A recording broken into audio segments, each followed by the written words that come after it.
Assalamu alaikum, I'm Aisha and you're watching Samaa News. Here are today's headlines. Iran remains undecided on whether to restart indirect negotiations with the United States, with Foreign Minister Abbas Araghchi stressing that messages exchanged through Qatar and Pakistan do not amount to formal talks. Araghchi said diplomatic contacts are continuing amid disagreements over the conflict. He said both Qatar and Pakistan are exchanging messages and maintaining contact with Tehran. However, he made clear that the diplomatic exchanges should not be interpreted as a resumption of negotiations with Washington. The United Arab Emirates has said that Iran attacked an Abu Dhabi national oil company vessel while it was transiting the Strait of Hormuz a day earlier. The Emirati state news agency quoted the oil company as saying that no injuries were reported and that the situation was under control. The UAE Foreign Ministry called on Tehran to halt what it described as unprovoked attacks, end hostilities, and fully reopen the waterway.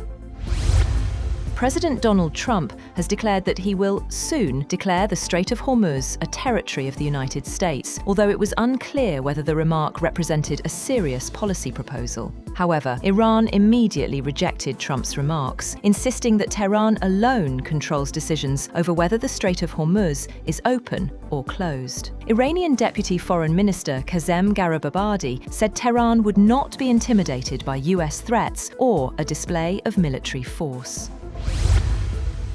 President Donald Trump has vowed to catch those responsible for vandalizing Washington's World War II memorial. Trump condemned the incident on Truth Social, writing that the authorities were on their trail. The National Mall memorial was defaced with soap and graffiti, including the words "Clean Hands, Dirty Dollars," while red and green paint was splashed across the site. Hours later, a woman was arrested and charged with 2 felony counts over the vandalism. U.S. Attorney for the District of Columbia, Jeanine Pirro, identified the suspect as Melissa Farris. The charges carry up to 10 years in prison.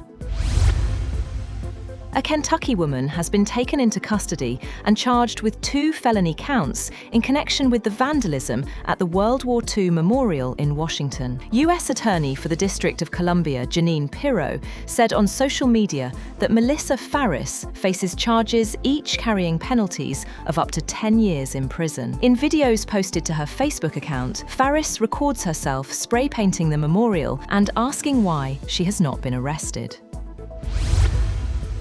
Luigi Mangione has admitted in court that he fatally shot health insurance executive Brian Thompson and pleaded guilty to 2 federal charges of stalking the CEO with the intent to kill him. He wore beige prison garb and spoke clearly and calmly as he read from a prepared statement laced with criticism of the US health insurance system. The guilty plea will avert a federal trial in the closely watched case over the killing of the 50-year-old United Healthcare CEO.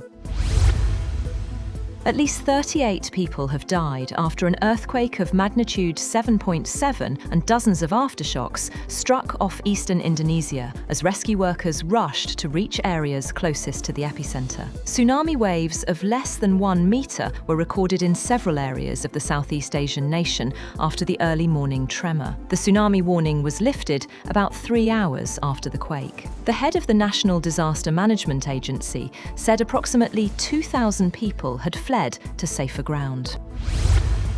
That's all for now. For more updates, visit www.samaa.tv. Thank you for watching Samaa News.